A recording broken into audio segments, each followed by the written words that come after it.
On continue sur les ratios d'analyse. On va voir les ratios de structure financière. On a les ratios suivants, puis la formule du calcul et on a un commentaire. Ratio de couverture des emplois stables ou d'équilibre financier est égal les ressources stables sur les emplois stables.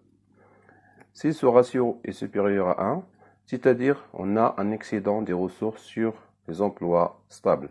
On a un équilibre financier, c'est-à-dire au niveau des éléments stables, l'entreprise dispose d'un équilibre financier et d'une situation financière favorable. Si le ratio est inférieur à 1, on a un besoin de financement à couvrir, donc un déficit des ressources stables sur les emplois stables. Le deuxième ratio, ratio de couverture des capitaux investis, est égal les ressources stables sur les capitaux investis. Dans ce cas-là, les capitaux investis comprennent, en plus des immobilisations, c'est-à-dire des emplois stables, le besoin de financement global, né de l'exploitation. Si le ratio est supérieur à 1, on a un excédent des ressources sur le total des emplois. Si le ratio est inférieur à 1, on a un déficit de ressources sur le total des emplois, donc on a un besoin à financer. Donc la situation financière de l'entreprise ici est défavorable.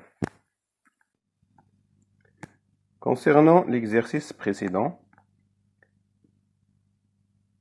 pour le ratio de couverture des emplois stables ou d'équilibre financier, on a les ressources stables de 951 divisé par 785 pour les emplois stables est égal à 1,21. Donc on a un excédent des ressources stables sur les emplois stables, on a un équilibre financier. Donc c'est-à-dire la situation financière de l'entreprise à ce niveau-là, elle est favorable. Ratio de couverture des capitaux investis. Donc sachant que les capitaux investis égale emploi stable plus besoin de financement global, on a 951 divisé par 785 plus 134. 134 qu'on a trouvé au niveau du besoin de financement global est égal à 1,03. Le ratio est supérieur donc à 1, donc on a un excédent des ressources stables sur la totalité des emplois stables. C'est-à-dire que les ressources utilisées pour le financement des activités de l'entreprise sont supérieures à l'ensemble des emplois. Bien.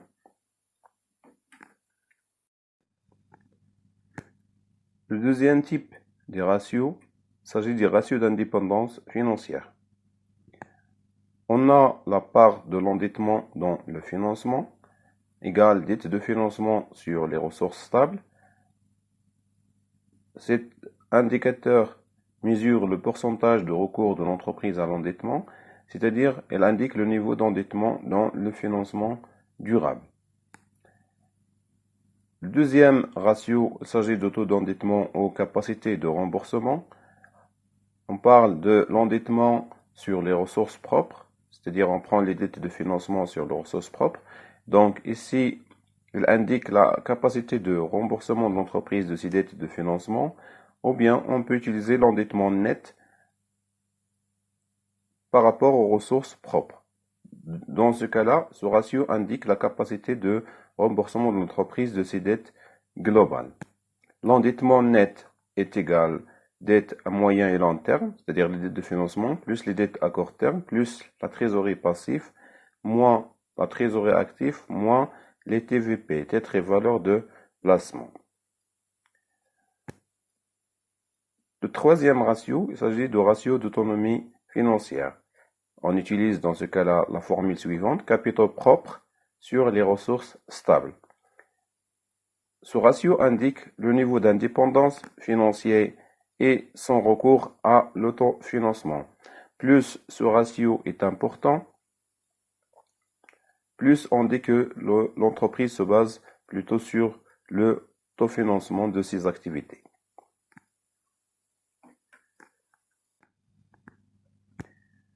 On calcule les ratios d'indépendance financière pour l'exemple qu'on a traité précédemment. La part de l'endettement dans le financement est égale 219 des dettes de financement sur les ressources stables, 951 multiplié par 100, ça va donner 23,03. Dans ce cas-là, les dettes de financement constituent 23,03% du financement durable, c'est-à-dire que le reste sera consacré à l'autofinancement, aux ressources propres. Pour le taux d'endettement en capacité de remboursement, on a pour les dettes de financement 219 par rapport à 732 multiplié par 100, ça donne 29,92. De ce fait, la capacité de remboursement de l'entreprise de ces dettes est très importante. Pour l'endettement net, on a 219 pour les dettes de financement, plus 189 pour les dettes à court terme, plus 8 de la trésorerie passive, moins 40 de la trésorerie active, moins 0 pour les TVP est égal à 376. Donc 376 divisé par les ressources propres, 732, multiplié par 100 est égal à 51,37%.